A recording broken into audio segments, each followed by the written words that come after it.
Hey everybody, I'm Drew. This is Clean Cheap Shots and welcome back to the channel. I've got some 1956 Topps pickups I'm going to show you today, and for all of you TTMers, that's through the mail, I've got a little weird surprise for you, and I guess I'll just start with that. So in August, I plan to be in New Jersey, and I wrote Mike Rozier, Heisman Trophy winner in 1983, a letter. And I'd met him a few times. He comes back to Lincoln quite often. And I thought, it'd be fun to interview him. So I wrote him a letter, said, hey, I'm going to be in New Jersey. Can we sit down and talk? And I gave him my phone number, my email address, and a self-addressed stamped return envelope. And he responded. It took him about 10 days, and he responded with this. Okay, now you need to understand something. I didn't ask him for an autograph. I didn't send him anything to sign, including this football card. He sent it back in a penny sleeve and a top loader, so at least he knows what he's doing with protecting cards. But so for you TTMers, this was a 10-day return. And would this be a 1 of 0 instead of a 1 of 1? I didn't send him a card. I didn't ask for an autograph, as I said, but I got one. So is that a 1 of 0? And he didn't respond to my letter, so I don't know where we stand, but hey, I'm showing my first TTM, I guess. A TTM that I did not ask for or request or whatever you want to say. So there's a beautiful Mike Rozier auto on a football card. It must have came out of his inventory, and he must have penny sleeves and top loaders just hanging out. So he sleeved it up for me. Okay, that's all I got to say about Mike Rozier. Thank you, Mr. Rozier. All right. Let's start with those 1956 Topps cards I talked about. Roy McMillan is the first one out of Bonham, Texas. And so he played 16 seasons, most notably with the Reds. He was a two-time All-Star in 1956 and 1957, a three-time Gold Glove. And he's in the Reds Hall of Fame. He's in the top 10 shortstops with double plays turn. I thought that was interesting. He's both in the Texas and Ohio Hall of Fame. And here's the back of that card. Now this is, I thought this was interesting. Over here on the left on the cartoon says, Roy played only one game of hardball before his Red Legs tryout in 1946. Hardball being baseball. He was a softball player. So hardball or softball is the same game to me. But I love these cartoons. I've said that before. I'll keep saying that. Let's go ahead and get Roy in position there. There we go. All right, next I've got this guy here, Alvin Dark. Alvin Dark. Oh, real quick, I did want to say, I'm going to back up. Sorry. I think that's Jim Gilliam there at second base with Roy McMillan, which is kind of cool. I always think that's kind of neat when they include other players. But back to Alvin Dark. Sorry, Mr. Dark. He was born in Oklahoma, but he's raised in Lake Charles, Louisiana. He played baseball, basketball, football at LSU before transferring to the Southwestern Louisiana Institute for Marine Corps Officers Training. And he served from 1945 to 1946.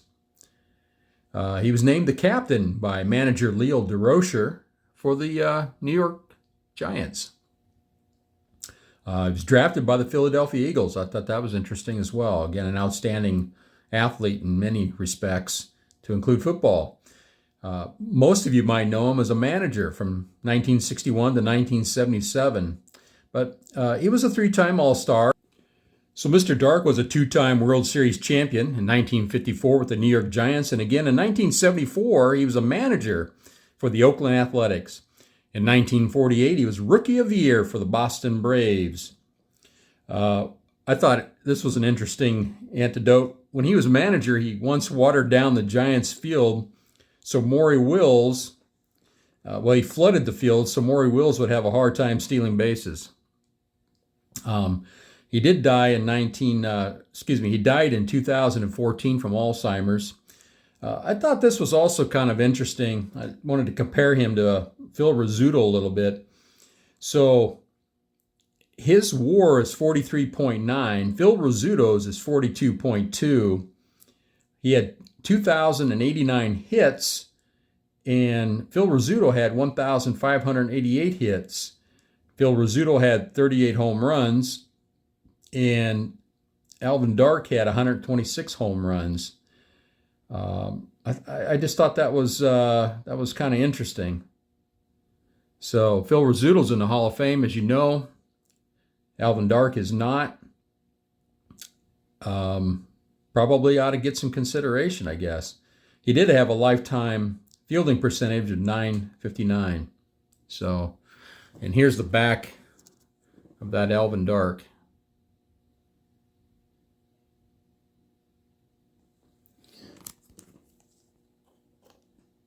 All right, next up, we've got a catcher named Wes Westrom.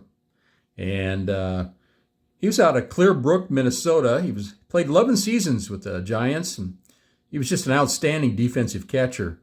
He had taken over for Casey Stengel as manager of the Mets as well. Two-time All-Star. Two-time All-Star, 1954 World Series champ. In August of 1954, he would appear on the first issue of Sports Illustrated with Eddie Matthews and umpire Augie Donatelli. So I'm not sure who he's tagging out there. Somebody from the Cardinals, I suspect.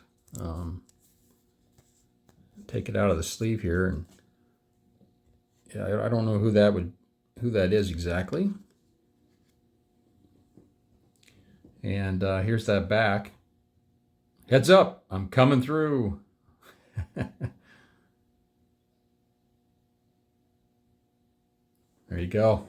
I'll put that back in the sleeve in a little bit. Next up, we have Boston Red Sox, Tom Hurd.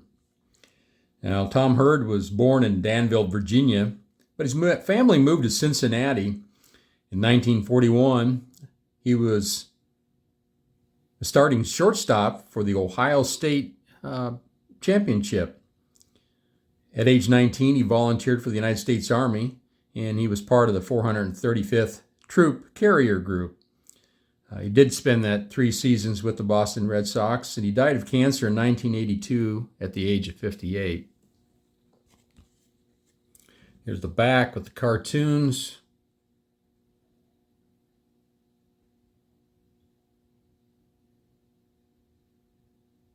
Just always love looking at those.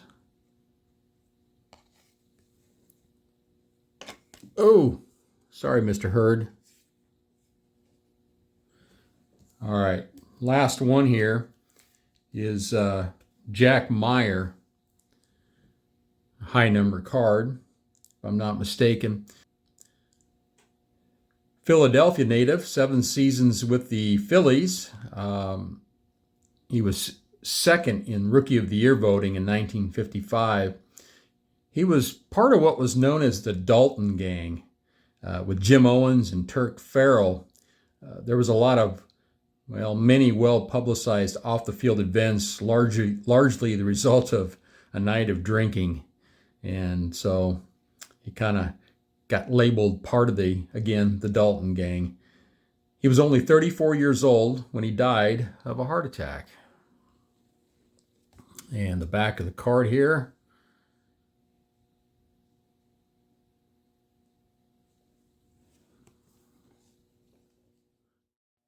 All right, so lastly, I have a couple of VRs for you. The first is for Scoots. He has 203 subs at the time of this recording. He wanted us to show our favorite rookie card. So, Mike, this is what I've got here. Ricky Henderson. This is his rookie card from 1980. Or, wait a minute.